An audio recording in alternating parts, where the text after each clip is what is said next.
আরে বাবা, এটা প্যারিসও না বার্সেলোনা না, এটা হলো লেক টাউন কলকাতা। সামনে কি আছে দেখো, 70 ফিটের লিওনেল মেসি।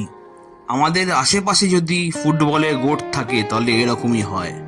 কলকাতার মানুষ বলে ম্যাচ থাকলে পুজো ওয়েট করতে পারে, কিন্তু ফুটবল ওয়েট করতে পারে না। যেদিন মেসি ওয়ার্ল্ড কাপ জিতেছিল আমাদের বাঙালিদের চোখে ছিল জল, আর বুক ভরা গর্বে আমরা ফেটে পড়েছিলাম।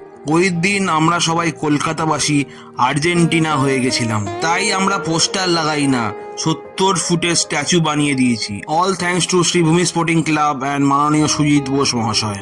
From Rosario to Lake Town, Messi এখন খালি প্লেয়ার নয়, মেসি হলো আমাদের সবার বাঙালিদের ইমোশন। মেসির স্ট্যাচু দেখতে হলে তোমরা যেখানেই থাকো চলে আসো লেক টাউন ভিআইপি ক্লক টাওয়ারের সামনে, দেখতে পাবে এই 70 ফুটের মেসির স্ট্যাচু। মেসির ফ্যান হলে লাইক করো, আর্জেন্টিনার ফ্যান হলে শেয়ার করো, আর রোনাল্ডোর ফ্যান হলে কমেন্টে ঝগড়া করো।